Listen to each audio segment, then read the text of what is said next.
Arjun request, please, Shadimam, that means teach me. Vam Prapannam, that who has surrendered to you, teach me what? Shreyasya Nishchitam Bruhi. What's my Shreya? Nishchitam. Well, you determine what my Shreya is and teach that to me. Right. That's 2.7. Okay. 2.14 is essentially this endurance thing. And always remember, enduring pleasure is the advice. Enduring pain is not the advice. I mean, we all know why we have to endure pain. Enduring pleasure is kind of counterintuitive. That's the advice. Okay. So we move on from there. Sankhya Yoga, Sri Krishna starts with, oh, by the way, he started those two shlokas, endure the pleasure and pain, and those that do essentially reach the Shreya path.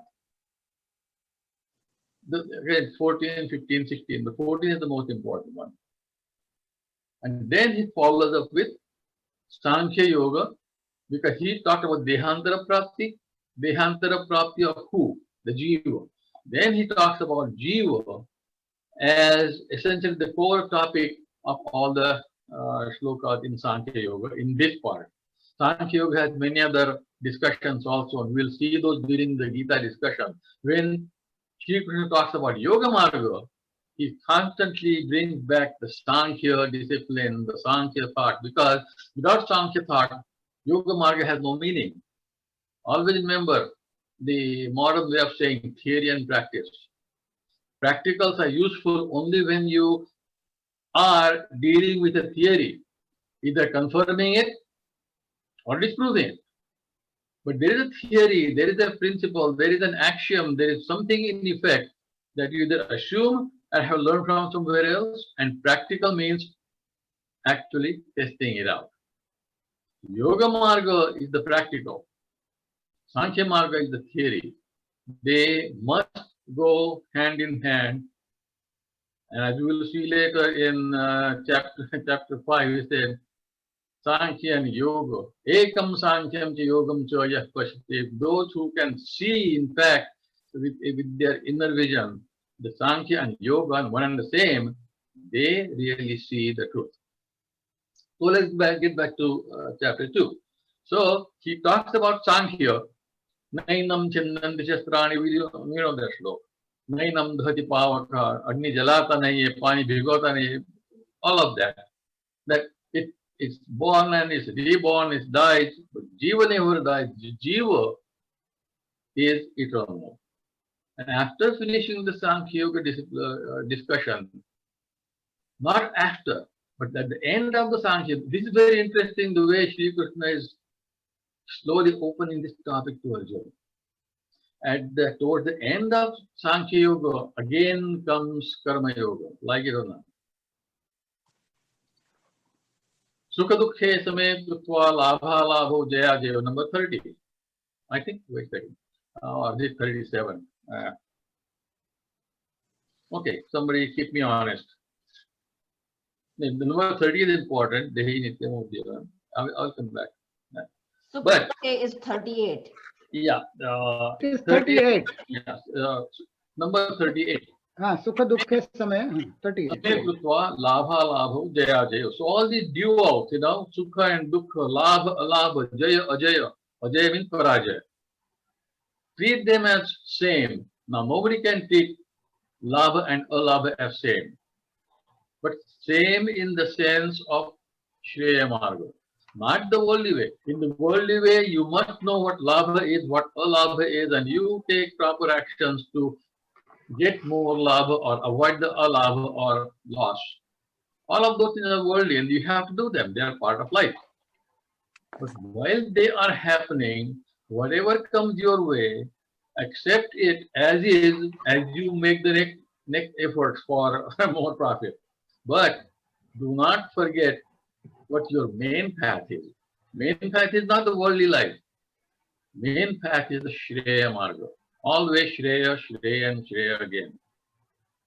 For that path, you must treat them as the same, and you must not allow yourself to be distracted or detracted from that path. Sukha or dukkha, lava or lava. They will be worldly gains and losses. Fine, they come and go. You handle them, you deal with them, you fight for victory, etc. You have to do that, and that is normal life. But whatever comes your way at any point, accept it. Don't let it essentially lose your path on Shreya Marga. That's the meaning of that. And that is almost a Karma Yoga advice. And at the conclusion of Sankhya Yoga is the advice of Karma Yoga. So this is how they are intertwined in Gita, in Sri Krishna's teaching. Because the next verse makes clear that was Sankhya. Esha te abhita Sankhya. This all I told you about the jiva, about treating sukha and dukkha as same, enduring, all of that is Sankhya. It says that. Esha te abhita Sankhya buddhi. Sankhya buddhi, I told you. Now I'll show you the yoga buddhi. And the discussion starts on yoga marga. Like I said, you cannot have discussion of yoga marga without Sankhya constantly popping up. The Sankhya is the knowledge underlying the practice. So in this chapter, which one small was question. Sankhya Marg? Yeah. One small question, Lele ji. When you say Karma Yoga and Yoga, you mean the same thing? Yes. Okay, Karma Yoga and Yoga is the same. So if you are going to... Actually, yeah, what we'll see in chapter 3 in response to Arjun's question, Sankhya and Yoga are the two nishtha approaches on this ultimate goal of reaching up to Shri Krishna, to Paramatma. Okay, there are two approaches. Sankhya meaning pure Jnana Yoga, just contemplation, thinking, meditation, and basically not being active in the normal life the way we are used to. That is typically Sannyasa Marga. You know that. But Sannyasa Marga is one path, Jnana Marga is one path, but Jnana as a yoga is required in both.